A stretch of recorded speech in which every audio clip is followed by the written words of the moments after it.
जय हिंद दोस्तों, स्वागत है आपका मेरे YouTube चैनल टीचिंग बाय गौरव सर में। दोस्तों आज की ये वीडियो टेंस से रिलेटेड है, यानी कि इस वीडियो में आज हम सीखेंगे कि टेंस क्या होता है, कौन कौन से इसके रूल्स होते हैं। अगर आपको भी समस्या है टेंस से रिलेटेड तो इस वीडियो को देखने के बाद सभी वो प्रॉब्लम रिजॉल्व होने वाली है। दोस्तों अगर आप तैयारी कर रहे हैं UP TET, super TET, TGT या पीजीटी की, तो ये जो वीडियो है आज आपके लिए बहुत ही ज़्यादा बेनिफिशियल होने वाली है। चलिए दोस्तों शुरू करते हैं टेंस। तो दोस्तों मैं आपको बताना चाहूंगा जो टेंस होते हैं, टेंस हमेशा याद रखना तीन टाइप के होते हैं। पहला होता है प्रेजेंट, प्रेजेंट का मतलब जो अभी की बातें करें। दूसरा होता है पास्ट, मतलब जो हो चुकी है बातें उसकी बात करें। या फिर फ्यूचर यानी कि आने वाले टाइम की बात करें। तो ये हमारे थ्री काइंड्स होते हैं टेंसेस के, आपको याद रखने हैं। और इन्हीं थ्री काइंड्स के यानी कि जो प्रेजेंट, पास्ट और फ्यूचर है, इन्हीं थ्री काइंड्स के जो काइंड्स हैं, जैसे कि प्रेजेंट के चार काइंड है हमारे, present indefinite, present continuous, present perfect और प्रेजेंट परफेक्ट कॉन्टिन्यूअस। यही चार काइंड जो है पास्ट में ऐड हो जाते हैं तो बन जाता है past indefinite, past continuous, past perfect और पास्ट परफेक्ट कॉन्टिन्यूअस। और यही चार काइंड हमारे फ्यूचर में ऐड हो जाते हैं तो बन जाता है future indefinite, future continuous, future perfect और फ्यूचर परफेक्ट कॉन्टिन्यूअस। यानी कि चार हमारे ये, चार हमारे ये और चार हमारे ये, कितने हुए टोटल 12। तो इन 12 रूल्स को हमें कवर करना है। कौन कौन से वो 12 रूल्स है जहां से एग्जाम में क्वेश्चन पूछे जाते हैं और एग्जामिनर घुमा फिरा कर देता है। तो यूपी टेट, सुपर टेट के एग्जाम की दृष्टि से आपके लिए बहुत ही ज्यादा ये बेनिफिशियल होने वाली है वीडियो। अगर समझ में नहीं आ रहा हो तो कमेंट बॉक्स में आप कमेंट करके बता सकते हैं। तो चलिए दोस्तों यहां पर मैं आपको बताना चाहूंगा प्रेजेंट इंडेफिनिट का, वन बाय वन हम कवर करेंगे। तो पहले प्रेजेंट इंडेफिनिट का रूल सीखते हैं। तो यहां पर दोस्तों प्रेजेंट इंडेफिनिट का रूल क्या है दोस्तों, तो दोस्तों याद रखना, पहले हमारा सब्जेक्ट आएगा, फिर सब्जेक्ट के अकॉर्डिंग वर्ब आएगी, V1 आएगी। V1 हमारी कब आएगी, जब हमारा ये जो सब्जेक्ट है ये कैसा हो, प्लूरल हो। और वर्ब की फर्स्ट फॉर्म में हम एस और एस का यूज करेंगे। कब करेंगे, जब ये जो सब्जेक्ट है ये हमारा कैसा हो, सिंगुलर हो। और उसके बाद हम ऑब्जेक्ट का यूज करेंगे। ओके, आई थिंक चीजें सभी को क्लियर हो रही हैं। तो यहां पर दोस्तों मैं आपको दिखाना चाहूंगा कुछ एग्जाम्पल से। जैसे ही ईट्स द मैंगोज, वह आम खाता है। तो दोस्तों एक बात और, ता, ती, ते, अगर सेंटेंस में ताती ते का सेंस आ रहा है, जब भी आप हिंदी में सेंटेंसेस बोल रहे हो, जैसे वह स्कूल जाती है, मैं आम खाता हूं, वह मार्केट जाता है, वे क्रिकेट खेलते हैं, जब भी ताती ते का सेंस आ रहा है सेंटेंस में, तो उस कंडीशन में जो हम सेंटेंस बनाएंगे इंग्लिश में वो प्रेजेंट इंडेफिनिट के रूल के अकॉर्डिंग बनाएंगे। क्लियर हुई चीजें। तो ही ईट्स द मैंगोज, आप देख सकते हैं ही हमारा सब्जेक्ट जो सिंगुलर है, और सिंगुलर सब्जेक्ट के अकॉर्डिंग वर्ब में हमने एस और ईएस लगा दिया। एस कब लगेगा, जब हमारा जो वर्ब है, वर्ब के लास्ट में जो लेटर आएगा, जैसे ईट, ईट हमारा क्या है, टी हमारा क्या है, ये कॉन्जोनेंट लेटर है, तो कॉन्जोनेंट लेटर के साथ एस लगाएंगे। और गो में हमारा ओ हमारा वोवेल लेटर है, तो उसमें हम ईएस लगाएंगे। क्लियर हुई चीजें। दे ईट मैंगोज, वे आम खाते हैं। सब्जेक्ट कैसा है, प्लूरल है, प्लूरल के अकॉर्डिंग केवल V1 आएगा। Ram goes to market, Ram market जाता है। तो राम क्या है, एक सिंगल सब्जेक्ट है, तो सिंगुलर सब्जेक्ट हुआ। सिंगुलर सब्जेक्ट के अकॉर्डिंग हम V1 में एस और एस का यूज करेंगे। ऑलरेडी मैंने अभी आपको बता दिया। गो, ओ हमारा क्या है, एक वोवेल लेटर है, तो वोवेल लेटर के अकॉर्डिंग हमने ईएस का यूज किया है। दे गो टू मार्केट, दे हमारा क्या है, एक प्लूरल सब्जेक्ट है, प्लूरल सब्जेक्ट के अकॉर्डिंग यहां पर जो वर्ब आएगी वो केवल V1 का यूज करेंगे। अगर हमें नेगेटिव बनाना है दोस्तों, तो नेगेटिव बनाने के लिए जैसे ही ईट द मैंगो, जो है आम खाता है, अब हम बनाएंगे वह आम नहीं खाता है। तो जब हम नेगेटिव बनाएंगे तो नेगेटिव बनाने के लिए पहले सब्जेक्ट रूल वही रहेंगे, सिर्फ डू नॉट और डज नॉट का यूज कर देंगे। डू नॉट का यूज हम प्लूरल के लिए करते हैं जब हमारा सब्जेक्ट प्लूरल होता है, और डज का यूज हम तब करते हैं जब हमारा सब्जेक्ट सिंगुलर होता है। चीजें क्लियर हो रही हैं। तो he does not eat the mangoes, he हमारा सिंगुलर सब्जेक्ट है, सिंगल सब्जेक्ट है, सिंगुलर सब्जेक्ट के अकॉर्डिंग यहाँ पर डज नॉट का हमने यूज किया है। और यहाँ पर हमने V1 का यूज किया है। याद रखना दोस्तों, इसमें केवल V1 आएगा। V1 में एस और एस का यूज नहीं होगा, चाहे सब्जेक्ट सिंगुलर हो चाहे सब्जेक्ट प्लूरल हो। क्या यूज कर देते हैं, चेंज क्या हो जाता है, सिर्फ डज नॉट और डू नॉट का यूज हम कर देते हैं जब सेंटेंस हमारा नेगेटिव या इंटरगेटिव हो। एक और sentence, they eat the mangoes, वे आम खाते हैं, तो क्या हो जाएगा नेगेटिव में, they do not eat the mangoes. They हमारा कैसा सब्जेक्ट है, एक प्लूरल सब्जेक्ट है, प्लूरल सब्जेक्ट के अकॉर्डिंग जो वर्ब आएगी वो डू नॉट का यूज कर देंगे। अभी मैं ऑलरेडी आपको बताया था। तो ईट हमारी यहाँ पर वर्ब की फर्स्ट फॉर्म में, वर्ब की फर्स्ट फॉर्म का यूज होगा और उसके बाद हमारा ऑब्जेक्ट का यूज हो जाएगा। अगर हमें इंटरगेटिव बनाना है, यानी कि एक तरीके से मैं आपको बताऊं, इंटरगेटिव दो टाइप के होते हैं। पहला हमारा हेल्पिंग वर्ब से स्टार्ट होता है और दूसरा हमारा WH और HW वर्ड से स्टार्ट होता है। तो याद रखना H हेल्पिंग वर्ब यानी कि HV से स्टार्ट जो होने वाला इंटरगेटिव होता है उसका आंसर यस या नो में होता है। क्या वह मार्केट जाता है, यस या नो। क्या मैं आम खाता हूं, यस या नो। अगर हमारा WH वाले या HW फैमिली वर्ड्स वाले जो भी वर्ड्स हैं उनसे हमारा इंटरगेटिव सेंटेंस शुरू होता है तो याद रखना सेंटेंस का आंसर कभी भी यस या नो में नहीं आएगा। किस में आएगा, पूरा डिटेल में। जैसे मैंने आपसे कहा वेयर डू यू लिव, तो आप यस या नो ये तो आंसर नहीं दोगे, आप पूरा बताओगे कि मैं यहां पर रहता हूं। तो आपको इंटरगेटिव भी याद रखने हैं, दो टाइप के होते हैं, एक हेल्पिंग वर्ब से स्टार्ट होने वाले और एक HW या WH फैमिली वर्ड से स्टार्ट होने वाले। तो यहां पर राम गोज टू मार्केट का अगर हम इंटरगेटिव बनाएंगे तो कुछ ऐसे स्टार्ट होगा, हेल्पिंग वर्ब से डज राम। तो राम हमारा सिंगल सब्जेक्ट है, सिंगल सब्जेक्ट के अकॉर्डिंग हमने डज का यूज किया है, उसके बाद V1 का यूज किया है और उसके बाद हमारा ऑब्जेक्ट आ जाएगा। दे गो टू मार्केट, वे मार्केट जाते हैं। इसका अगर हमें इंटरगेटिव बनाना है, क्या वे मार्केट नहीं जाते हैं, अगर इस सेंटेंस को यानी कि इंटरगेटिव प्लस नेगेटिव दोनों टाइप का ये सेंटेंस है तो कुछ ऐसे बनेगा, डू दे हमारा प्लूरल है, प्लूरल सब्जेक्ट के अकॉर्डिंग वर्ब भी डू आएगी। डज हमारा सिंगुलर सब्जेक्ट के अकॉर्डिंग आता है। उसके बाद नॉट लगा देंगे, उसके बाद V1 आएगा, देन उसके बाद हम ऑब्जेक्ट का यूज कर देंगे। चीजें क्लियर हो रही हैं? जी सर क्लियर हो रही हैं। और अगर WH या HW वर्ड से स्टार्ट होने वाले जो इंटरगेटिव है उसको अगर हमें बनाना है तो कैसे बनाएंगे, तो याद रखना ये जो सीक्वेंस है, ये जो हेल्पिंग वर्ब वाला सीक्वेंस है, एज इट इज इसको रख देंगे और उसके पहले हम किसका यूज कर देंगे, WH वाले फैमिली वर्ड का यूज कर देंगे। जैसे मैंने कहा कि वे कहां जाते हैं, तो क्या हो जाएगा आंसर, वेयर डू दे गो। तो यहां पर आप देख सकते हैं WH वाला फैमिली वर्ड का यूज किया गया, उसके बाद सीक्वेंस जो होगा वो एज इट इज यहां पर उतार दिया, डू का यूज कर दिया क्योंकि सब्जेक्ट हमारा क्या है, प्लूरल है, और उसके बाद V1 यानी कि वर्ब की फर्स्ट फॉर्म का यूज कर दिया। चीजें क्लियर हो रही है या नहीं, कमेंट बॉक्स में कमेंट करके जरूर बताएं। बहुत ही आसान और सरल भाषा में मैं आपको बताने की कोशिश कर रहा हूं। तो यहां पर प्रेजेंट इंडेफिनिट सेंटेंस का रूल क्लियर होता है। अब बढ़ते हैं हम प्रेजेंट कॉन्टिन्यूअस टेंस पर।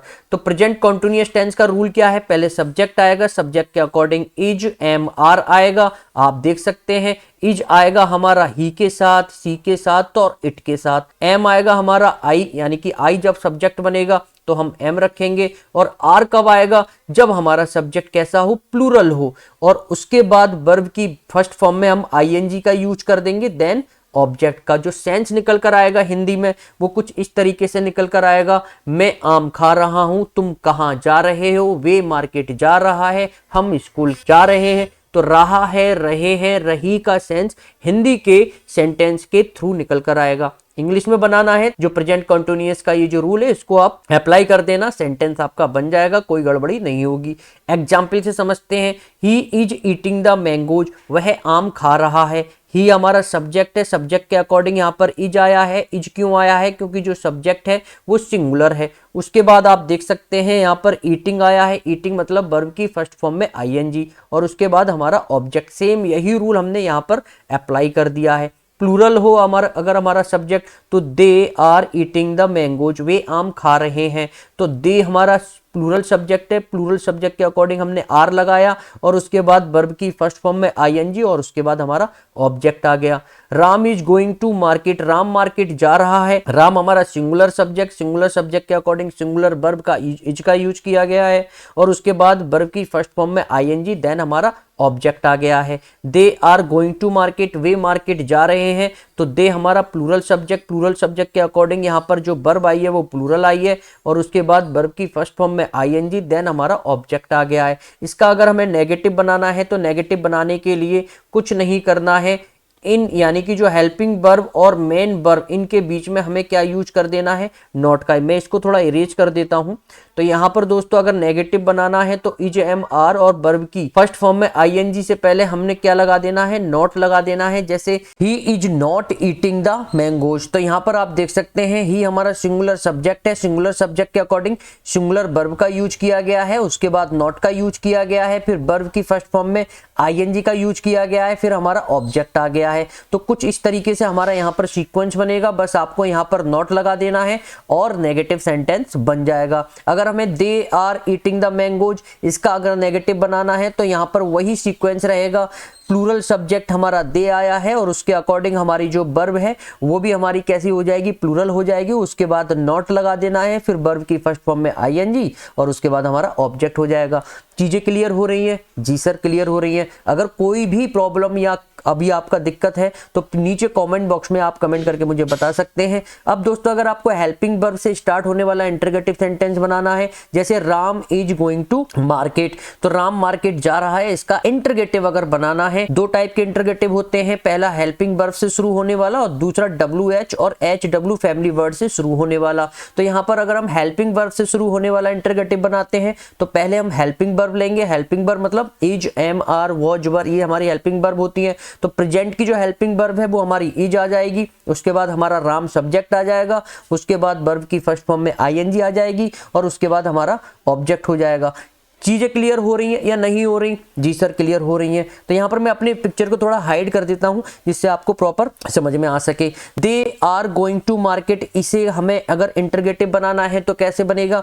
दे हमारा प्लूरल सब्जेक्ट है, प्लूरल सब्जेक्ट के अकॉर्डिंग आर हमारी हेल्पिंग वर्ब आ गई, उसके बाद नॉट। अगर इंटरोगेटिव प्लस नेगेटिव बनाना है तो ये नॉट का यूज कर देंगे। अगर केवल इंटरोगेटिव बनाना है तो हमें जो है नॉट का यूज नहीं करना है, केवल इंटरोगेटिव बनाना है। अगर इंटरोगेटिव प्लस नेगेटिव तो नॉट का यूज कर देंगे। उसके बाद वर्ब की फर्स्ट फॉर्म में आईएनजी, देन हम ऑब्जेक्ट का यूज कर देंगे। आई थिंक हमारा प्रेजेंट कॉन्टिन्यूअस टेंस यहां पर कवर हो चुका है। अगर इसमें भी कोई डाउट या कंसर्न है तो आप कमेंट बॉक्स में कमेंट करके बता सकते हैं। बढ़ते हैं आगे।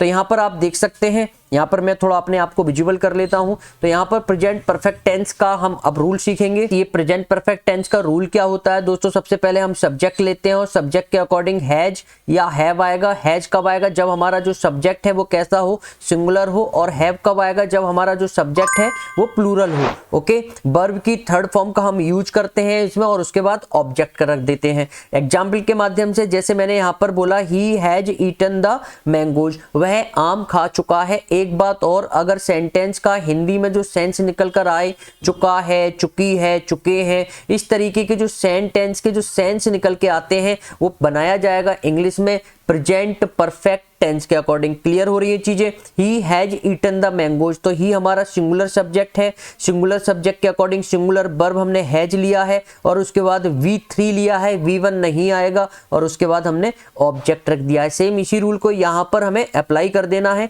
आपका सेंटेंस बन जाएगा। उसके बाद they have eaten the mangoes, आप देख सकते हैं दे हमारा यहाँ पर प्लूरल सब्जेक्ट है, तो प्लूरल सब्जेक्ट के अकॉर्डिंग हमने हैव लिया है और उसके बाद वर्ब की थर्ड फॉर्म ली है, देन हमने मैंगोज यानी कि ऑब्जेक्ट लिया है। एक और एग्जांपल से समझते हैं, Ram has gone to market. यहां पर आप देख सकते हैं राम हमारा सिंगुलर सब्जेक्ट है, सिंगुलर सब्जेक्ट के अकॉर्डिंग सिंगुलर वर्ब हैज का यूज किया गया है, V3 देन ऑब्जेक्ट। और यहां पर we have gone to market, we हमारा प्लूरल सब्जेक्ट है, प्लूरल सब्जेक्ट के अकॉर्डिंग हैव आया है और उसके बाद V3 देन ऑब्जेक्ट। यही सीक्वेंस आपको फॉलो करना है। और यहां पर अगर हमें इनका नेगेटिव बनाना है, मैं थोड़ा हाइड कर लेता हूं अपने आप को। He has eaten the mango, जिसका अगर नेगेटिव बनाना है तो वही फॉर्मूला है जो अभी मैंने आपको बताया था।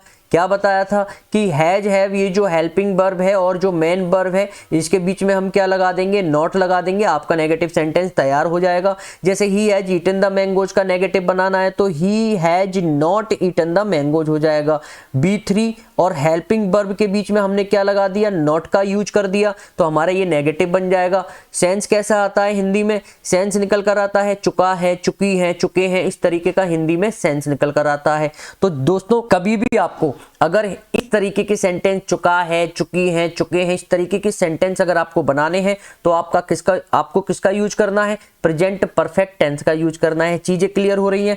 चलिए आगे बढ़ते हैं। तो they have eaten the mangoes, यहां पर हमें इसका नेगेटिव बनाना है तो they have not eaten the mangoes. V3 और हेल्पिंग वर्ब के बीच में हमने क्या यूज कर दिया, नॉट का यूज कर दिया। नेक्स्ट हमारा Ram has gone to market, अगर हमें इसका इंटरगेटिव बनाना है तो इंटरगेटिव बनाने के लिए पहले हम हेल्पिंग वर्ब लेते हैं, देन सब्जेक्ट लेते हैं और ये वाली जो हेल्पिंग वर्ब है वो इस वाले सब्जेक्ट के अकॉर्डिंग आएगी। राम हमारा सिंगुलर है तो इसलिए यहाँ पर हैज लगा दिया, प्लूरल होता तो हैव लगा देते। उसके बाद हमारा क्या आ जाएगा, यहाँ पर V3 आ जाएगा, देन हम क्या रख देंगे, ऑब्जेक्ट रख देंगे। चीजें क्लियर हो रही है? उसके बाद we have gone to market, इसका हमें इंटरगेटिव प्लस नेगेटिव बनाना है तो क्या करेंगे, पहले हेल्पिंग वर्ब रखेंगे और उसके बाद सब्जेक्ट हमारा सब्जेक्ट के अकॉर्डिंग जो वर्ब आई है वो हैव आई है, क्योंकि हमारा जो सब्जेक्ट है वो कैसा है, प्लूरल है, दो या दो से ज्यादा की बात हो रही है। उसके बाद हम नॉट लगाएंगे, देन V3, उसके बाद हम ऑब्जेक्ट रख देंगे। और अगर WH और HW फैमिली वर्ड वाला इंटरोगेटिव हमें बनाना है तो हम क्या करेंगे, तो हम यहाँ पर ये पूरा सीक्वेंस जो है ये एज इट इज रहेगा, और यहां पर पहले हम इसके WH या HW वाले फैमिली वर्ड का यूज कर देते हैं। जैसे वेयर हैव यू गॉन, तो वेयर हमारा क्या है, WH वाला वर्ड है, WH फैमिली वाला वर्ड है, WHERE, मैंने एक गलत लिख दिया, WHERE, where have you gone, have you gone. तो यहां पर आप देख सकते हैं WH फैमिली वाला वर्ड रख दिया, उसके बाद हेल्पिंग वर्ब, फिर हमारा सब्जेक्ट, सब्जेक्ट के अकॉर्डिंग यहां पर हैव लगाया है, और उसके बाद B3, अगर ऑब्जेक्ट है तो ऑब्जेक्ट भी रख देंगे। कुल टोटल ये है कि यही वाला सीक्वेंस यहां पर रख देते हैं, बस WH या HW फैमिली वर्ड वाला हम वर्ड का यूज कर देते हैं। चीजें स्पष्ट हो रही है, तो यहां पर हमारा प्रेजेंट परफेक्ट टेंस भी कवर हो गया। आगे बढ़ते हैं, नेक्स्ट हमारा आया है प्रेजेंट परफेक्ट कॉन्टिन्यूअस टेंस। ये क्या होता है, इसका रूल क्या होता है, तो यहां पर दोस्तों मैं आपको बताना चाहूंगा, पहले आता है हमारा सब्जेक्ट, और उसके बाद हैज बीन, हैव बीन का हम यूज कर देते हैं। ये बीन जो है ये बढ़ जाता है, प्रेजेंट परफेक्ट में बीन खत्म हो जाता है। और जब भी कॉन्टिन्यूअस की दोस्तों बात हो रही हो तो आपको ये याद रखना है कि वर्ब की ING फॉर्म जरूर आएगी, जरूर जरूर जरूर आएगी अगर कॉन्टिन्यूअस की बात हो रही है। तो यहां पर आप देख सकते हैं वर्ब की फर्स्ट फॉर्म में हमने ING लगा दिया, उसके बाद ऑब्जेक्ट, और फिर उसके बाद सिंस या फॉर का यूज करते हैं, फिर उसके बाद टाइम रख देते हैं। दोस्तों एक बात और मैं आपको यहां पर बताना चाहूंगा, बहुत सारे बच्चे ना कंफ्यूज होते हैं, सर सिंस कब आएगा, फॉर कब आएगा। तो देखो मैंने अपनी बनाई हुई एक ट्रिक है, बस उसको आपको फॉलो करना है, क्योंकि यहाँ पर हिंदी में अगर मैं कहूँ तो निश्चित और अनिश्चित यहाँ पर टाइम रखते हैं कि निश्चित टाइम के लिए हम सिंस लगाते हैं, अनिश्चित टाइम के लिए हम फॉर लगाते हैं। ये डेफिनेट टाइम, इनडेफिनेट टाइम क्या होता है, तो यहाँ पर दोस्तों मैं आपको बताना चाहूंगा, ध्यान से समझना। सिंस हम वहां पर यूज करते हैं जो टाइम हमारे पास अवेलेबल है, यानी कि जिसका एविडेंस प्रूफ हम दोस्त को या किसी फ्रेंड को दिखा सकते हैं। जैसे मैंने बोला मंडे, ठीक है, सिंस मंडे होगा, सिंस संडे होगा, ठीक इस तरीके से हम दिन को दिखा सकते हैं। किस में दिखा सकते हैं, कैलेंडर में दिखा सकते हैं, उसका एविडेंस प्रूफ है। ऐसी हमारा डेट, अगर मैं कहूं कि वो 7 मई से अपना काम कर रहा है तो एक डेफिनेट टाइम है, एक निश्चित समय है 7 मई, लेकिन मैं आपसे कहूं कि वो 7 दिन से कर रहा है, तो क्या 7 दिन आप अपने किसी कैलेंडर में, घड़ी में क्या दिखा सकते हैं, नहीं दिखा सकते। आप तारीख दिखा सकते हैं, दिन दिखा सकते हैं, महीना दिखा सकते हैं एज एविडेंस एंड प्रूफ, लेकिन 7 दिन नहीं दिखा सकते। कभी सोचकर देखना कि 7 दिन से काम कर रहा है, क्या मैं इस 7 दिनों को कैलेंडर में दिखा सकता हूं, नहीं दिखा सकता। यही हमारा अनिश्चित टाइम हो जाता है, इंडेफिनिट टाइम हो जाता है। वहीं अगर मैं 7 मई की बात करूं कि वो 7 मई से काम कर रहा है या कर चुका है या कर रहा होगा, तो आपको पता है कि 7 मई को आप कैलेंडर में दिखा सकते हैं कि भाई ये 7 मई है एज एविडेंस एंड प्रूफ। 2007 वो 2007 से काम कर रहा है, वो 2005 से काम कर रहा है, तो यहां पर जो ईयर है आप दिखा सकते हैं कैलेंडर में कि sir as evidence and proof ये रही ईयर कैलेंडर में। लेकिन अगर मैं कहूं वो 2 साल से काम कर रहा है, 5 सालों से काम कर रहा है, तो क्या 2 साल या 5 सालों को आप कैलेंडर में दिखा सकते हो, नहीं दिखा सकते। वो एक इनडेफिनिट टाइम हो जाएगा, अनिश्चित समय हो जाएगा, तो इसलिए हम वहां पर फॉर का यूज करते हैं। मंथ, वो मई से काम कर रहा है, वो जुलाई से काम कर रहा है, लेकिन मैं कहूं वो 2 महीनों से काम कर रहा है, आप नहीं बता सकते 2 महीने कहां है।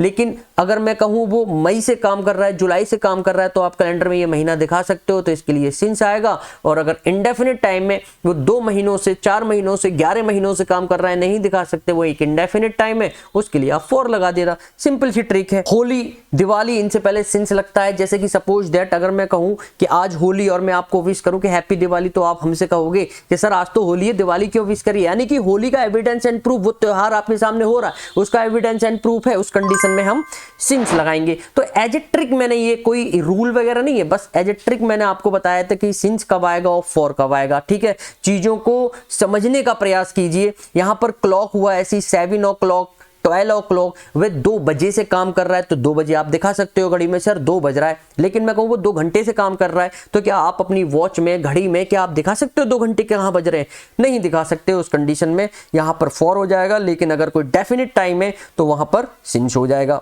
ऐसी दोस्तों जो स्टेज ऑफ लाइफ होती है जैसे चाइल्डहुड, एडोलसेंस एटसेट्रा, इनके साथ हम किसका यूज करेंगे, सिंस का यूज करेंगे। पार्ट ऑफ ईच डे यानी कि जो दिन के पार्ट होते हैं जैसे मॉर्निंग, लास्ट नाइट, नून, इनके साथ हम किसका यूज करेंगे, सिंस का यूज करेंगे। जैसे कि सपोज दैट मॉर्निंग हो रही है और मैं कहूँ गुड आफ्टरनून, तो आप कहोगे सर मॉर्निंग हो रही है, यानी कि आपको पता है, आपके सामने एक तरीके से एज एविडेंस एंड प्रूफ है कि भैया बाहर मॉर्निंग है सर, गुड आफ्टरनून नहीं हो रहा, तो उस कंडीशन में हम सिंस लगाएंगे क्योंकि एक डेफिनेट टाइम है, एक निश्चित समय है। तो आई थिंक चीजें क्लियर हो रही है। तो यहाँ पर मैं तो अपने आप को थोड़ा हाइड कर देता हूँ तो आपको प्रॉपर आपको दिखाई देगा। ऐसे हमारा फॉर कब यूज होता है, अब आपको पता लग गया होगा कि फॉर कब यूज होता है, पीरियड ऑफ टाइम के लिए, ये होता है पॉइंट ऑफ टाइम, ये होता है पीरियड ऑफ टाइम। ओके, 3 घंटे, 2 महीने, 2 साल, 3 हफ्ते, तो ये आप कैलेंडर में या क्लॉक में नहीं दिखा सकते, इसलिए यहाँ पर ये इंडेफिनिट टाइम में फॉर यूज किया जाएगा, डेफिनिट टाइम के लिए सिंस। तो अब आपको एक डिफरेंस पता चल गया कि डेफिनिट टाइम और इंडेफिनिट टाइम क्या होता है। तो अब आपको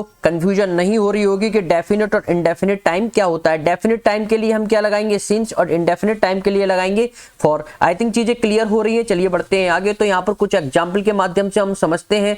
ही has been eating the mangoes for 2 hours, वह 2 घंटे से आम खा रहा है। तो यहाँ पर ही हमारा कैसा नाउन है, सिंगुलर नाउन है, यानी कि एज ए सब्जेक्ट यहाँ पर सिंगुलर यूज किया गया है और सब्जेक्ट के अकॉर्डिंग वैसी ही वर्ब हमने रख दी, हैज बीन का यूज किया गया है सब्जेक्ट के अकॉर्डिंग। उसके बाद वर्ब की आईएनजी फॉर्म लगाई गई है, उसके बाद ऑब्जेक्ट, देन सिंस फॉर, और सिंस फॉर में हमने यहाँ पर फॉर यूज किया गया है क्योंकि जो टाइम है वो कैसा टाइम है, एक इनडेफिनिट टाइम है। इनडेफिनिट डेफिनिट टाइम आपको समझ में आ चुका है, ऑलरेडी मैंने आपको बता दिया है। ऐसे यहाँ पर दे हमारा कैसा नाउन है, कैसा सब्जेक्ट है, प्लूरल सब्जेक्ट है, उसके अकॉर्डिंग यहाँ पर वर्ब हमने हैव बीन यूज की गई है और उसके बाद वर्ब की फर्स्ट फॉर्म में आईएनजी और उसके बाद हमने ऑब्जेक्ट का यूज किया है, फिर सिंस, सिंस के बाद टाइम का हमने यूज कर दिया। आप देख सकते हैं 2 o'clock, इसको हम घड़ी में दिखा सकते हैं, ये एक डेफिनेट टाइम है, तो डेफिनेट टाइम के लिए हम क्या लगा देंगे, सिंस लगा देंगे।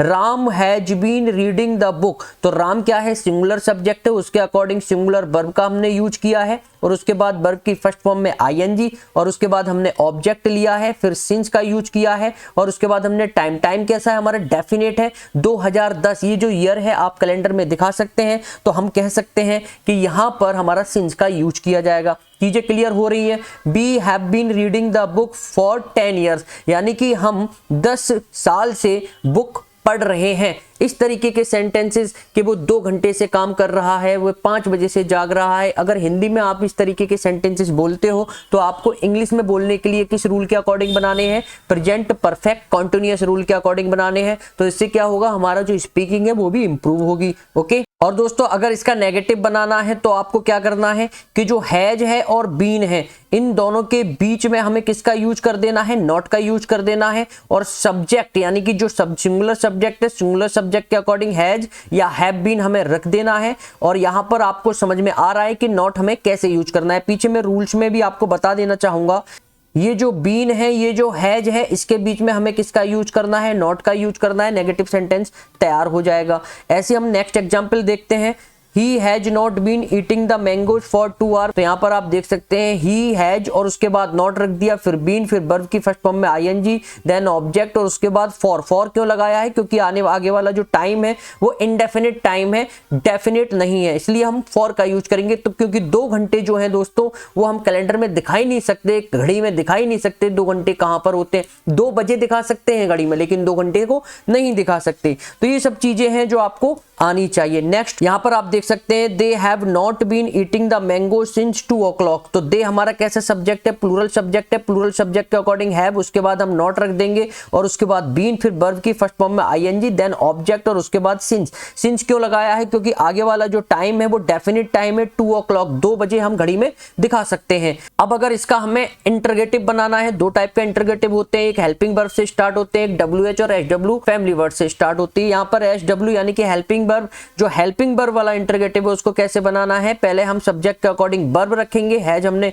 वर्ब रख दी, देन हमारा सब्जेक्ट आ जाएगा, उसके बाद नॉट। यहाँ पर हेल्पिंग वर्ब वाला जो इंटरगेटिव है, नेगेटिव और इंटरगेटिव दोनों ही यहाँ पर हमने लिए हैं, नेगेटिव और इंटरगेटिव। तो यहाँ पर नेगेटिव इंटरगेटिव कैसे बनता है, पहले हेल्पिंग वर्ब, उसके बाद सब्जेक्ट, सब्जेक्ट के अकॉर्डिंग हमने हैज लिया है क्योंकि राम यहाँ पर हमारा सिंगुलर सब्जेक्ट है, उसके बाद नॉट, फिर बीन लगाएंगे, उसके बाद वर्ब की फर्स्ट फॉर्म में आईएनजी, उसके बाद ऑब्जेक्ट, फिर सिंस। या फॉर। सिंस हमने कब यूज करना है, जब हमारा टाइम डेफिनेट हो। 1992 हम कैलेंडर में इस टाइम को दिखा सकते हैं, इस 1992 को दिखा सकते हैं, तो इसलिए हमने यहाँ पर सिंस का यूज किया है, क्योंकि सिंस हमारा डेफिनेट टाइम के लिए आता है। चीजें क्लियर हो रही है सर? अभी भी थोड़ा कंफ्यूजन है? अगर कंफ्यूजन है तो कमेंट बॉक्स में कमेंट करके बता सकते हैं। लास्ट एग्जांपल समझते हैं। हैव बी नॉट बीन, अगर हमारा सब्जेक्ट प्लूरल है तो प्लूरल के अकॉर्डिंग हम हैव का यूज करेंगे, उसके बाद नॉट, फिर बीन, फिर रीडिंग यानी कि वर्ब की फर्स्ट फॉर्म में आईएनजी, देन ऑब्जेक्ट, फिर सिंस या फॉर। फॉर क्यों लगाया है? क्योंकि हमारा ये जो टाइम है वो डेफिनेट नहीं है, इंडेफिनेट है। 10 साल हम नहीं दिखा सकते, 10 ईयर्स हम कैलेंडर में नहीं दिखा सकते। हाँ, 2010 की बात हो, 2020 की बात हो तो हम कैलेंडर में वो सन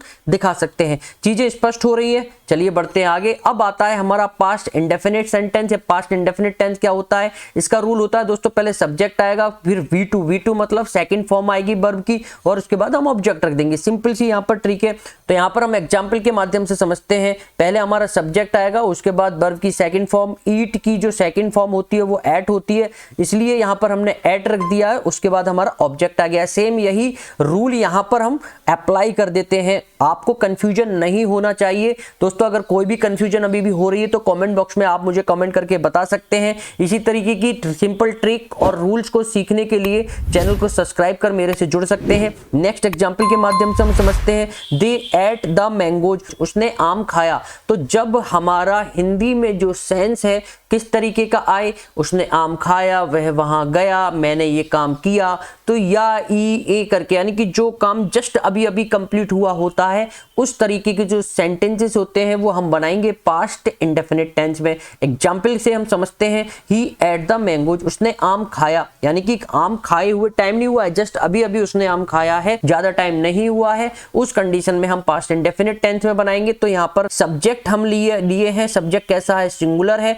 अब चाहे सिंगुलर हो सब्जेक्ट, चाहे प्लूरल हो, केवल V2 यानी कि वर्ब की सेकंड फॉर्म का यूज किया जाएगा। तो यहाँ पर एट हमारी V2 आ गया, और उसके बाद हमारा ये क्या हो गया? ऑब्जेक्ट हो गया। यही रूल हमने यहाँ पर अप्लाई कर दिया है। तो आपको जो फोकस करना है इसी को फोकस करना है, और जो इंपॉर्टेंट है इस सेंटेंस में वो है केवल वर्ब। आपको वर्ब देखनी है कि वर्ब हमारी हैज बीन है, V2 है, V3 है, क्या है वर्ब, बस वर्ब पे फोकस करना है। सेंटेंस चुटकियों में आप बना लोगे। नेक्स्ट हमारा एग्जांपल है। दे एट द मैंगोज, सब्जेक्ट कैसा है हमारा? प्लूरल है, तो V2 हमारा आएगा, चाहे सब्जेक्ट सिंगुलर हो या प्लूरल हो। तो यहाँ पर आप देख सकते हो, उसके बाद हमने ऑब्जेक्ट मैंगोज रख दिया है। Ram went to market, they went to market. तो इस तरीके से हमें पास्ट इंडेफिनिट टेंस में इस तरीके से रूल अप्लाई करके सेंटेंसेस को बना देने हैं। अगर इनका नेगेटिव बनाना है तो नेगेटिव बनाने के लिए दोस्तों क्या करेंगे? यहाँ पर मैं अपने आप को थोड़ा हाइड कर देता हूं। नेगेटिव बनाने के लिए हमें सबसे पहले सब्जेक्ट लेना है, फिर डिड नॉट का यूज कर देते हैं। इंटरगेटिव और नेगेटिव में दोस्तों याद रखना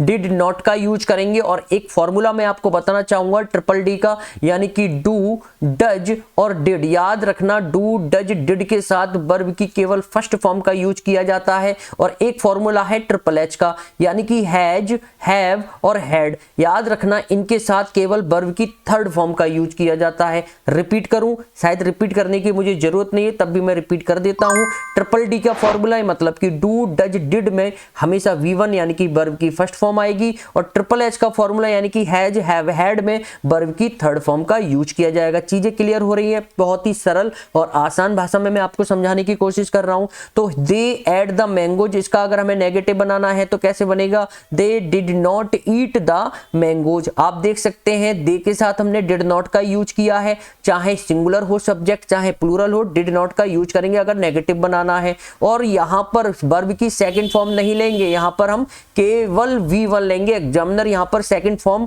लगाकर देगा आपको कंफ्यूजन में डालने के लिए, तो कंफ्यूज नहीं होना है। राम वेंट टू मार्केट, इसका अगर हमें इंटरगेटिव बनाना है तो पहले हम हेल्पिंग वर्ब डिड लेंगे, उसके बाद सब्जेक्ट, देन V1 और उसके बाद हम ऑब्जेक्ट रख देंगे, क्वेश्चन मार्क लगा देंगे। इसका हमें दे वेंट टू मार्केट का इंटरगेटिव बनाना है हेल्पिंग वर्ब वाला, तो कैसे बनेगा? पहले हम हेल्पिंग वर्ब, उसके बाद हम सब्जेक्ट लेंगे, देन V1 और उसके बाद हम ऑब्जेक्ट रख देंगे। तो इस तरीके से हमारा ये हेल्पिंग वर्ब वाला इंटरगेटिव सेंटेंस बन जाएगा। यहां पर मैं अपने आप को थोड़ा विजुअल कर देता हूं। और यहां पर दोस्तों मैं आपको बताना चाहूंगा, जब WH या HW फैमिली वर्ड से हम इंटरगेटिव बनाएंगे तो कुछ नहीं करना है, ये जो सीक्वेंस है इसी को हमें फॉलो करना है। और इसके पहले हमें क्या रख देना है? WH और HW फैमिली वर्ड वाला शब्द रख देना है, वर्ड रख देना है। जैसे मैं आपसे कहूं वेयर डिड यू गो, आप कहां गए, तो वेयर डिड यू गो यानी कि पहले हमने वेयर रख दिया, फिर हमने हेल्पिंग वर्ब डिड रख दी, फिर हमने यू रख दिया, फिर B1 यानी कि वर्ब की फर्स्ट फॉर्म का यूज कर दिया। तो इस तरीके से हमारा पास्ट इंडेफिनिट टेंस भी खत्म हो जाता है। बढ़ते हैं आगे। नेक्स्ट आता है हमारा past continuous tense. Past continuous में दोस्तों क्या होता है, पहले हमारा सब्जेक्ट आता है, फिर वॉज या बर आता है। वॉज कब आएगा, जब हमारा जो सब्जेक्ट है वो सिंगल यानी कि सिंगुलर है, और बर कब आएगा, जब हमारा सब्जेक्ट प्लूरल है यानी कि दो या दो से ज्यादा की बात करें। वर्ब की फर्स्ट फॉर्म में आईएनजी लगा देंगे और उसके बाद हमारा ऑब्जेक्ट आ जाएगा। एग्जाम्पल के माध्यम से हम समझते हैं, जैसे he was eating the mangoes, वह आम खा रहा था। याद रखना दोस्तों, अगर आप हिंदी में सेंटेंसेस बोल रहे हो, रहा था, रहे थे, रही थी, इस तरीके का सेंस निकलकर आप अगर आपके सेंटेंसेस में आ रहा है हिंदी में, तो याद रखो इंग्लिश में बनाने के लिए आपको पास्ट कॉन्टिन्यूअस टेंस का रूल यूज करना है। यहां पर he was eating the mangoes, वह मैंगोज यानी कि आम खा रहा था, तो ही हमारा सिंगुलर सब्जेक्ट है। सिंगुलर सब्जेक्ट के अकॉर्डिंग हमने वॉज लगाया है, वर्ब की फर्स्ट फॉर्म में आईएनजी, देन हमारा ऑब्जेक्ट आ जाएगा। क्लियर हो रहा है सर? क्लियर हो रहा है। अगर कोई भी कंफ्यूजन या प्रॉब्लम है तो कमेंट बॉक्स में आप कमेंट करके बता सकते हैं, और मेरे से जुड़ने के लिए चैनल को सब्सक्राइब करके मेरे से जुड़ सकते हैं इसी तरीके के अच्छे सरल और आसान भाषा में ग्रामर के रूल को सीखने के लिए। नेक्स्ट हमारा जो सेंटेंस है, दे वर ईटिंग द मैंगोज, वे आम खा रहे थे। वे मतलब प्लूरल की बात हो रही है, तो प्लूरल सब्जेक्ट के अकॉर्डिंग हमने जो वर्ब ली है वो कैसी ली है, प्लूरल ली है, बर ली है। उसके बाद वर्ब की फर्स्ट फॉर्म में हमने आईएनजी लगाया है, और उसके बाद हमारा द मैंगोज ऑब्जेक्ट आ गया है। एक और एग्जाम्पल के माध्यम से समझते हैं, Ram was going to market, Ram market जा रहा था। राम हमारा कैसा सब्जेक्ट है, सिंगुलर है। सिंगुलर सब्जेक्ट के अकॉर्डिंग हमने वॉज लिया है यानी कि सिंगुलर वर्ब ली है, वर्ब की फर्स्ट फॉर्म में हमने आईएनजी लगा दिया है, फिर हमने ऑब्जेक्ट रख दिया है। एंड लास्ट एग्जाम्पल के माध्यम से हम समझते हैं, they were going to market, वे मार्केट जा रहे थे। तो दे हमारा कैसा सब्जेक्ट है, प्लूरल सब्जेक्ट है। प्लूरल सब्जेक्ट के अकॉर्डिंग हमने जो वर्ब ली है वो कैसी ली है, प्लूरल ली है, और यहाँ पर वर्ब की फर्स्ट फॉर्म में आईएनजी का यूज किया है, देन हमने ऑब्जेक्ट लगा दिया है। तो कुल टोटल यही जो रूल है यहाँ पर हमने अप्लाई कर दिया है। अगर आपको भी हिंदी में रहा था, रहे थे, इस तरीके के सेंस निकलकर अगर आने वाले जो वाक्य हैं, जो सेंटेंसेस हैं, इंग्लिश में बनाने हैं, तो आपको इसी रूल को अप्लाई कर देना है, आराम से सेंटेंस आप बना लोगे। और दोस्तों अगर इनका हमें नेगेटिव बनाना है तो हमें कैसे बनाना है, जैसे he was eating the mangoes, वह आम खा रहा था, आपको बनाना है वह आम नहीं खा रहा था। तो यहाँ पर आप देख सकते हैं, he was not eating the mangoes. Not हमारा कहां पर आएगा, वर्ब की फर्स्ट फॉर्म की आईएनजी और हेल्पिंग वर्ब, इसके बीच में हम क्या लगा देंगे, नॉट लगा देंगे। मैं अपने आप को हाइड कर लेता हूं जिससे आपको और बेहतर समझ में आ सके। दे वर ईटिंग द मैंगोज, वे आम खा रहे थे। नेगेटिव हमें बनाने के लिए क्या करेंगे, नॉट हमें कहां पर यूज कर देना है, हेल्पिंग वर्ब और मेन वर्ब में आईएनजी के बीच में नॉट का यूज कर देना है। अगर इसका इंटरोगेटिव बनाना है, हेल्पिंग वर्ब से जो स्टार्ट होता है, तो कैसे बनाना है, पहले हम हेल्पिंग वर्ब लेंगे सब्जेक्ट के अकॉर्डिंग, उसके बाद हम अपना सब्जेक्ट लेंगे, फिर वर्ब की फर्स्ट फॉर्म में आईएनजी, देन हम ऑब्जेक्ट रख देंगे, उसके बाद क्वेश्चन मार्क जरूर लगाएंगे। दे वर गोइंग टू मार्केट, इसका अगर हमें इंटरोगेटिव बनाना है तो पहले हेल्पिंग वर्ब, वर्ब हमारा कैसी आएगी, प्लूरल आएगी, क्योंकि हमारा जो सब्जेक्ट है वो क्या है, दे है, जो एक प्लूरल है। उसके बाद हम नॉट रख देंगे, फिर गोइंग, फिर मार्केट, यानी कि वर्ब की फर्स्ट फॉर्म में आईएनजी, देन ऑब्जेक्ट। ये हमारा कौन सा सेंटेंस है, इंटरोगेटिव प्लस नेगेटिव। और अगर हमें WH और HW फैमिली वर्ड से स्टार्ट होने वाला इंटरोगेटिव बनाना है तो आपको क्या करना है, पूरा यही सीक्वेंस एज इट इज उतार देना है। उससे पहले हमें क्या लगा देना है, WH या HW फैमिली वर्ड वाला वर्ड को यूज कर देना है। जैसे मैंने आपसे कहा, आप कहां जा रहे थे, तो क्या हो जाएगा sentence, where were you going, आप कहां जा रहे थे, तो वेयर वर यू गोइंग। आप देख सकते हैं ये हमारी हेल्पिंग वर्ब आ गई, फिर हमारा सब्जेक्ट आ गया, V1 में आईएनजी आ गई, और उसके पहले WH वाला फैमिली का वर्ड आ गया। तो इस तरीके से कुछ सीक्वेंस आपका बनेगा। तो यहाँ पर पास्ट कॉन्टिन्यूअस टेंस भी हमारा खत्म होता है। अगर कोई प्रॉब्लम है तो कमेंट बॉक्स में आप कमेंट करके बता सकते हैं। नेक्स्ट जो रूल आएगा दोस्तों, पास्ट परफेक्ट टेंस का। पास्ट परफेक्ट टेंस क्या होता है दोस्तों, पहले हमारा सब्जेक्ट आएगा, उसके बाद हमारा हेड यानी कि हेल्पिंग वर्ब रखी जाएगी, उसके बाद हमारी वर्ब की थर्ड फॉर्म का यूज करेंगे, उसके बाद हम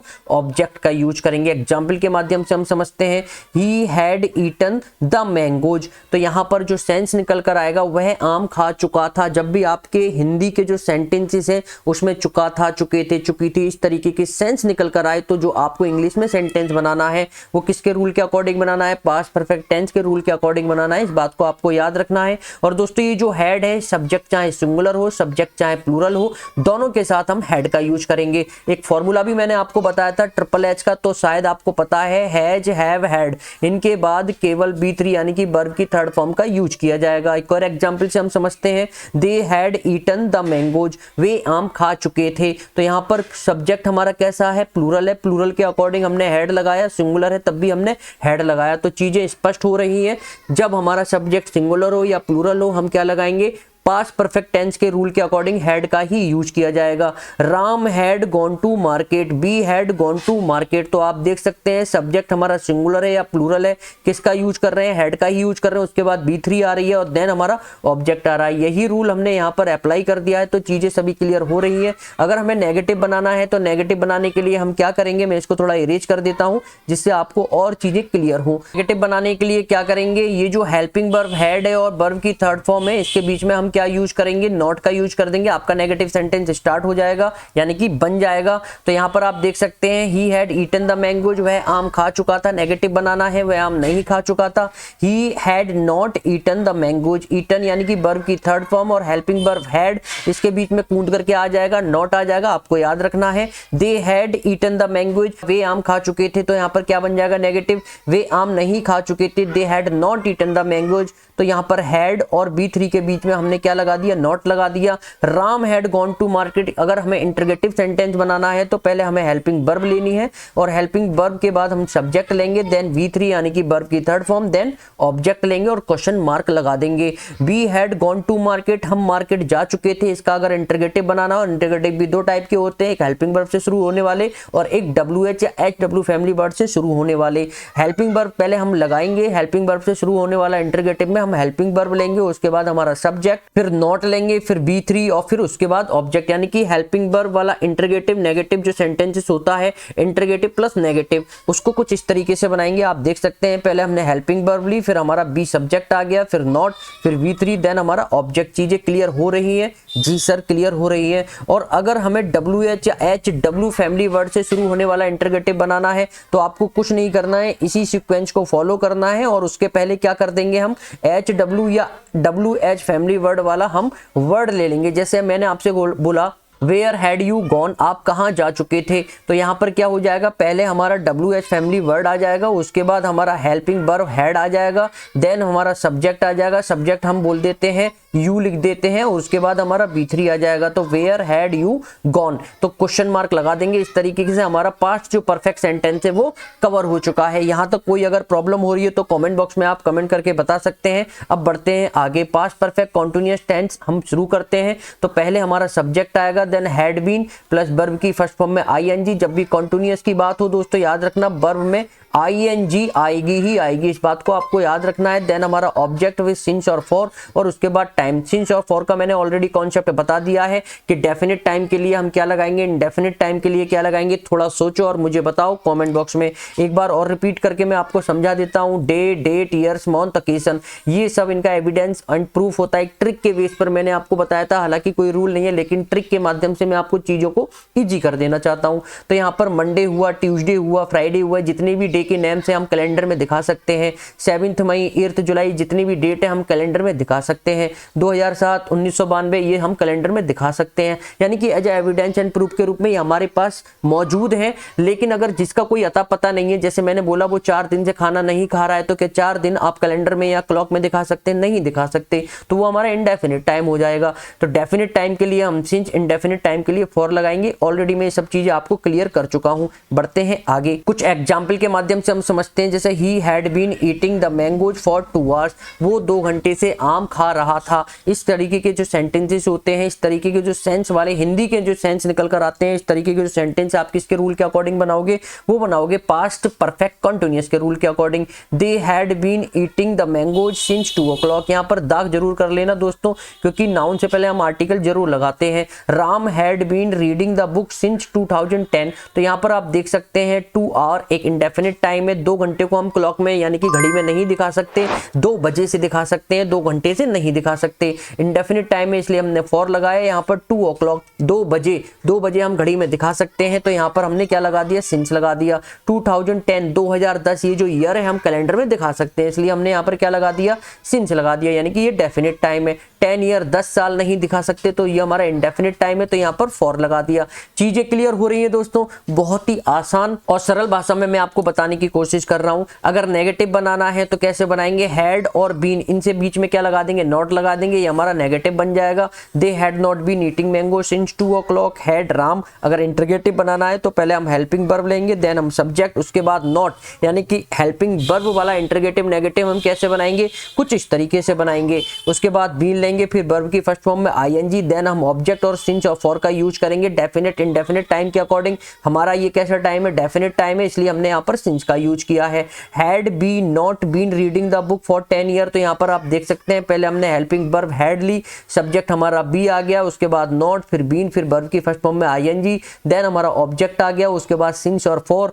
टाइम के अकॉर्डिंग डेफिनेट या इंडेफिनेट है, हमारा जो टाइम है वो इंडेफिनेट है, उसके अकॉर्डिंग हमने यहाँ पर फॉर ले लिया। तो इस तरीके से हमारा ये जो सेंटेंस है ये भी कवर हो जाता है। यहाँ तक अगर कोई प्रॉब्लम है तो कमेंट बॉक्स में आप कमेंट करके बता सकते हैं। नेक्स्ट हमारा जो टेंस है वो फ्यूचर इंडेफिनेट टेंस है। फ्यूचर इंडेफिनेट टेंस के जो रूल है वो क्या है, पहले हम सब्जेक्ट लेंगे, फिर बिल और सेल लेंगे अपने सब्जेक्ट के अकॉर्डिंग। ये जो सेल है वो फर्स्ट पर्सन में आता है। फर्स्ट पर्सन में दो प्रोनाउन आते हैं, एक आई आता है और एक बी आता है। अगर आई और बी हमारा एज ए सब्जेक्ट के रूप में यूज हो रहे हैं दोस्तों, तो याद रखना हम किसका यूज करेंगे, सेल का यूज करेंगे। और यहां पर आप देख सकते हैं बिल और सेल के बाद केवल V1 वर्ब की फर्स्ट फॉर्म का यूज करेंगे, उसके बाद हम ऑब्जेक्ट लिख देंगे। एग्जाम्पल के माध्यम से हम समझते हैं, he will eat the mangoes, वह आम खाएगा। यहां पर आर्टिकल द जरूर लगा लेना, मैंगोज से पहले मैं लगाना भूल गया हूं। तो ही विल ईट द मैंगोज, वह आम खाएगा। जब भी आप हिंदी में इस तरीके के सेंस वाले सेंटेंसेस बोलते हो जिसमें इस तरीके का सेंस निकल कर आए, वह मार्केट जाएगा, मैं स्कूल जाऊंगा, मैं खाना खाऊंगा,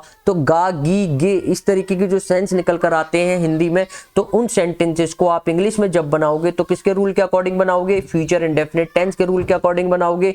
ही विल ईट द मैंगोज, वह आम खाएगा। They will eat the mangoes, वे आम खाएंगे। I shall go to market, मैं मार्केट जाऊंगा। We shall go to market, हम मार्केट जाएंगे। तो यहाँ पर आप देख सकते हैं जो फर्स्ट पर्सन है, यानी कि फर्स्ट पर्सन का मतलब है आई और बी अगर हमारे सब्जेक्ट के रूप में आ रहे हैं तो हम सेल का यूज करेंगे, और बाकी प्रोनाउन के साथ हम किसका यूज करेंगे, बिल का यूज करेंगे। समझ में आ रही है चीजें? जी सर आ रही हैं। और याद रखना इनके साथ केवल V1 का यूज यानी कि वर्ब की फर्स्ट फॉर्म का यूज किया जाएगा। अगर इनका नेगेटिव बनाना है दोस्तों तो याद रखना बिल और ईट यानी कि वर्ब की फर्स्ट फॉर्म और जो हेल्पिंग वर्ब है उसके बीच में हम किसका यूज कर देंगे, नॉट का यूज कर देंगे। जैसे वह आम खाएगा, इसका बन जाएगा he will not eat the mangoes, वह आम नहीं खाएगा। दे विल ईट मैंगोज, वे आम खाएंगे। और अगर दोस्तों हमें इसका इंटरोगेटिव बनाना है, इंटरोगेटिव यानी कि हेल्पिंग वर्ब से स्टार्ट होने वाला इंटरोगेटिव, तो पहले हम हेल्पिंग वर्ब लेंगे, उसके बाद सब्जेक्ट। मैं यहाँ पर अपने आप को थोड़ा हाइड कर देता हूँ ताकि आपको स्पष्ट चीजें दिखाई दे। तो पहले हम हेल्पिंग वर्ब लेंगे, उसके बाद सब्जेक्ट, फिर वर्ब की फर्स्ट फॉर्म और उसके बाद हमारा ऑब्जेक्ट आ जाएगा। I shall not go to market, I shall go to market, इसका नेगेटिव बनाएंगे तो कैसे बनेगा, I shall not go to market. We shall go to market, इसका अगर हमें इंटरोगेटिव बनाना है तो पहले हेल्पिंग वर्ब सेल लेंगे, उसके बाद बी। बी मैंने बताया था बी और आई फर्स्ट पर्सन में आते हैं तो उसके अकॉर्डिंग यहाँ पर सेल आ गया, फिर नॉट आ जाएगा, फिर V1 और उसके बाद हम ऑब्जेक्ट रख देंगे।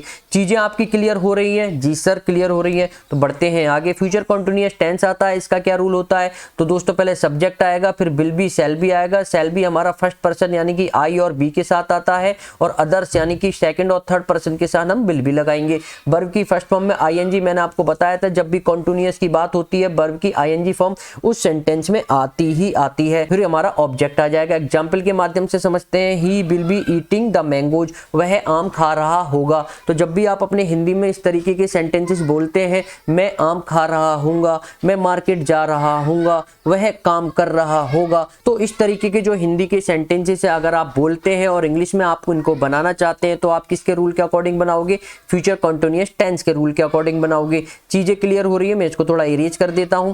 तो यहाँ पर आप देख सकते हैं, he will be eating the mangoes, वह आम खा रहा होगा।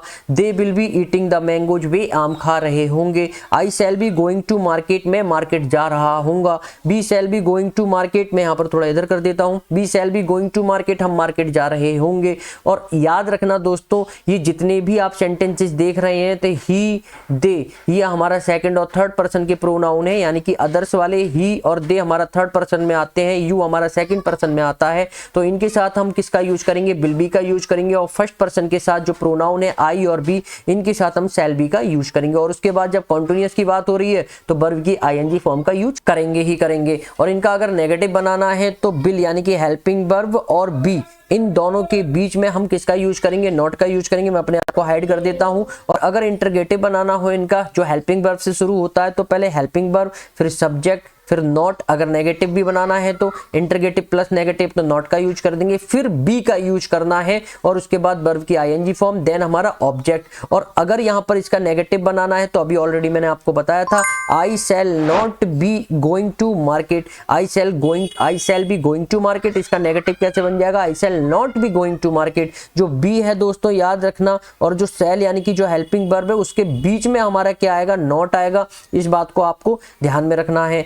लास्ट वाला जो सेंटेंस है, we shall be going to market, हम मार्केट जा रहे होंगे। इसका अगर इंटरगेटिव प्लस नेगेटिव बनाना है तो यहाँ पर आप देख सकते हैं, मैं थोड़ा अपने आप को इधर कर लेता हूँ, शैल यानी कि हेल्पिंग वर्ब, फिर सब्जेक्ट, फिर नॉट, फिर बी, फिर गोइंग यानी कि वर्ब की फर्स्ट फॉर्म में आईएनजी, देन हमारा ऑब्जेक्ट आ जाएगा। फ्यूचर कॉन्टिन्यूअस टेंस यहाँ पर खत्म हो चुका है। कोई प्रॉब्लम, कोई कंसर्न है आपका तो कॉमेंट बॉक्स में कमेंट करके बता सकते हैं। बढ़ते हैं आगे।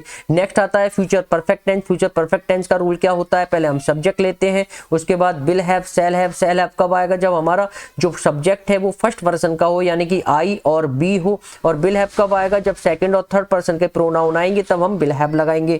चीजें आपकी क्लियर हो रही हैं या नहीं हो रही। वर्ब की थर्ड फॉर्म का यूज करेंगे क्योंकि हैव आया है, ट्रिपल एच का फॉर्मूला शायद आपको पता है, तो यहां पर आप देख सकते हैं। उसके बाद हम ऑब्जेक्ट रख देते हैं। एग्जाम्पल के माध्यम से हम समझते हैं, he will have eaten the mangoes, वह आम खा चुका होगा। तो जब भी इस तरीके के सेंटेंसेस, चुका होगा, चुकी होगी, इस तरीके के सेंस वाले हिंदी में जो सेंटेंसेस हम बोलते हैं और आपको इंग्लिश में कन्वर्ट करना है तो कौन सा रूल अप्लाई करोगे, फ्यूचर परफेक्ट टेंस का रूल अप्लाई करोगे। He will have eaten the mango, जो वह आम खा चुका होगा। तो यहाँ पर आप देख सकते हैं ही हमारा सब्जेक्ट है, उसके अकॉर्डिंग विल हैव यहाँ पर हमने वर्ब लगा दी, उसके बाद मेन वर्ब यानी कि वर्ब की थर्ड फॉर्म आएगी, उसके बाद हम ऑब्जेक्ट का यूज कर देंगे। They will have eaten the mangoes, यहाँ पर वे आम खा चुके होंगे। तो यहाँ पर आप देख सकते हैं दे हमारा सब्जेक्ट है, उसके अकॉर्डिंग हमने वर्ब रखी, फिर बी3 then object. I shall have gone to market, में मार्केट जा चुका होऊंगा। तो यहाँ पर आप देख सकते हैं फर्स्ट पर्सन आया है यानी कि आई आया है, शैल हैव हमने लगा दिया, we shall have gone to market. तो इस तरीके के हमारे जो रूल्स होंगे वो अप्लाई होंगे फ्यूचर परफेक्ट टेंस में। नेगेटिव अगर बनाना है, नेगेटिव बनाने के लिए क्या करना है, विल और नॉट प्लस हैव, यानी कि हैव और बिल यानी कि हेल्पिंग वर्ब, इनके बीच में हमें क्या रख देना है, नॉट रख देना। आपका नेगेटिव सेंटेंस तैयार हो जाएगा। He will not have eaten the mangoes, वह आम नहीं खा चुका होगा। They will not have eaten the mangoes. Shall interrogative अगर बनाना है तो पहले helping verb shall, I have gone to market, क्या मैं मार्केट जा चुका हूंगा। Shall we not have gone to market, क्या हम मार्केट नहीं जा चुके होंगे। इस तरीके के जो सेंस निकल कर आते हैं फ्यूचर परफेक्ट टेंस में बनते हैं। आई थिंक ये वाला भी सेंटेंस आपको क्लियर हो गया होगा। चलिए बढ़ते हैं आगे। फ्यूचर परफेक्ट कॉन्टिन्यूअस की बात हो रही है तो यहाँ पर आप वर्ब की फर्स्ट फॉर्म में आईएनजी देखने के लिए मिली जाएगी। रूल समझते हैं, पहले हमारा सब्जेक्ट आएगा, फिर will have been, shall have been. Shall have been first person यानी कि आई और बी के लिए आएगा। विल हैव बीन जो सेकंड और थर्ड पर्सन के प्रोनाउन होते हैं उसके लिए यूज किया जाएगा। वर्ब की फर्स्ट फॉर्म में आईएनजी आएगी। देन ऑब्जेक्ट फॉर और फ्रॉम, यहाँ पर सिंस और फॉर का यूज नहीं होगा दोस्तों, फॉर और फ्रॉम। फॉर तो हमारा उसमें आ ही जाता है प्रेजेंट परफेक्ट, पास्ट परफेक्ट में। फ्रॉम हमारा सिंस जो होता है वो फ्रॉम में कन्वर्ट हो जाएगा फ्यूचर परफेक्ट कॉन्टिन्यूअस टेंस में। उसके बाद हम टाइम रख देंगे डेफिनेट और इंडेफिनेट टाइम के अकॉर्डिंग। तो यहाँ पर आप देख सकते हैं एग्जाम्पल के माध्यम से, he will have been eating the mangoes for 2 hours, वह 2 घंटे से आम खा रहा होगा। तो इस तरीके के जो सेंस वाले सेंटेंसेस होते हैं वो किसके अकॉर्डिंग बनाए जाएंगे, इंग्लिश में फ्यूचर परफेक्ट कॉन्टिन्यूअस टेंस के अकॉर्डिंग बनाए जाएंगे। They will have been eating mangoes from morning, वे सुबह से आम खा रहे होंगे। I shall have been playing cricket from 2 o'clock, मैं 2 बजे से क्रिकेट खेल रहा हूंगा। तो ये जो सभी सेंटेंसेस बने हुए हैं फ्यूचर परफेक्ट कॉन्टिन्यूअस टेंस के अकॉर्डिंग बने हुए हैं। एग्जाम्पल के माध्यम से हम समझते हैं, he will have been eating mangoes for 2 hours, वह 2 घंटे से आम खा रहा होगा। यहाँ पर आर्टिकल द जरूर लगा लेना क्योंकि टाइपिंग मिस्टेक है। They will have been eating mangoes from morning, वे मॉर्निंग से सुबह से आम खा रहे होंगे। तो यहाँ पर हमने क्या लगाया, डेफिनेट टाइम के लिए हम क्या लगाएंगे, फ्रॉम लगाएंगे, और इंडेफिनिट टाइम के लिए फॉर लगाएंगे, चीजें वही है, बस यहाँ पर सिंस को फ्रॉम में कन्वर्ट कर देंगे। I shall have been playing cricket from 2 o'clock, में 2 बजे से क्रिकेट खेल रहा हूंगा। We shall have been playing cricket for 2 days, हम 2 दिन से क्रिकेट खेल रहे होंगे। We shall have been reading the book from 3 o'clock, यानी कि हम 3 बजे से किताब पढ़ रहे होंगे। तो इस तरीके की जो सेंटेंसेस हैं आपको किसमें बनाएंगे, फ्यूचर परफेक्ट कंटीन्यूअस टेंस में बनाएंगे। आप देख सकते हैं ही हुआ, दे हुआ, ये कौन से पर्सन में आते हैं, ये थर्ड पर्सन में आते हैं। तो हमने क्या यूज किया, विल हैव बीन यूज किया। और आई भी आप देख सकते हैं फर्स्ट पर्सन में आते हैं, तो हमने शैल हैव बीन यूज किया। बहुत ही सिंपल से रूल्स हैं, बस आपको थोड़ा सा कॉन्सेंट्रेट करना है अपने रूल्स पर। नेगेटिव बनाना है तो बिल यानी कि जो हेल्पिंग वर्ब है और जो हैव बीन है उसके बीच में हम क्या लगा देंगे, नॉट का यूज कर देंगे, आपका नेगेटिव सेंटेंस बन जाएगा। They won't have been eating mangoes from morning. Won't हमारी जो वर्ब आई है वो बिल नॉट को मिलाकर बनती है, will not is equal to won't हो जाती है। इस बात को भी आपको याद रखना है। इंटरगेटिव बनाएंगे तो पहले हेल्पिंग वर्ब और उसके बाद सब्जेक्ट हमारा फर्स्ट पर्सन का आई आया है तो उसके लिए हमने शैल लगाया है। उसके बाद हैव बीन, फिर वर्ब की फर्स्ट फॉर्म में आईएनजी, देन हमारा ऑब्जेक्ट और फिर हमारा फ्रॉम या फॉर आएगा, उसके बाद हमारा टाइम आएगा। यही सीक्वेंस हमें फॉलो करना है। Shall we not have been playing cricket for 2 days, तो यहाँ पर आप देख सकते हैं इंटरगेटिव हेल्पिंग वर्ब वाला है, बी हमारी फर्स्ट पर्सन का प्रोनाउन है, उसके अकॉर्डिंग हमने शैल लगाया है। फिर नॉट आया है, ये नेगेटिव और इंटरगेटिव वाला यानी कि हेल्पिंग वर्ब से शुरू होने वाला इंटरगेटिव प्लस नेगेटिव वाला सेंटेंस है। अगर नेगेटिव नहीं होता तो यहाँ से नॉट हटा देते। उसके बाद हैव बीन लगाया है, वर्ब की फर्स्ट फॉर्म में आईएनजी आई है, फिर हमारा क्रिकेट यानी कि ऑब्जेक्ट आ गया है। फॉर लगाया है क्योंकि टाइम हमारा कैसा है, इंडेफिनिट है, इसलिए 2 days हमारा काउंट नहीं किया जा सकता। तो 2 days हमारा यहाँ पर एक तरीके से इंडेफिनिट टाइम है, तो यहाँ पर उसके अकॉर्डिंग हमने फॉर लगाया है। बी शैल नॉट को हम शांट बोलते हैं, इसको भी आपको याद रखना है। तो we shall not have been reading the book from 3 o'clock, from हमारा डेफिनेट टाइम के लिए आया है, 3 o'clock हम घड़ी में दिखा सकते हैं। तो इस तरीके से हमारा फ्यूचर परफेक्ट टेंस के रूल्स हैं वो भी कवर होते हैं। तो टेंस में हमने क्या सीखा, टेंस हमारे 3 प्रकार के होते हैं, प्रेजेंट, पास्ट एंड फ्यूचर। उनके भी 4 काइंड होते हैं, present indefinite, present continuous, present perfect और प्रेजेंट परफेक्ट कॉन्टिन्यूअस। इसी तरीके से पास्ट के, इसी तरीके के फ्यूचर के। तो ये जो टेंस है 12 टाइप के जो रूल्स है मैंने आपको सिखा दिए। अगर आपको कभी कोई प्रॉब्लम हो रही हो, परेशानी हो रही है तो नीचे कमेंट बॉक्स में कमेंट करके आप मुझे बता सकते हैं, जिससे कि मैं आपकी प्रॉब्लम को जल्द से जल्द रिजॉल्व कर सकूं। दोस्तों अगर आप मेरे से जुड़ना चाहते हैं, इसी तरह ग्रामर के रूल्स को सीखना चाहते हैं तो चैनल को सब्सक्राइब करके मेरे से जुड़ सकते हैं। मिलते हैं अगली वीडियो में, जब तक के लिए आप अपना ख्याल रखिए। जय हिंद।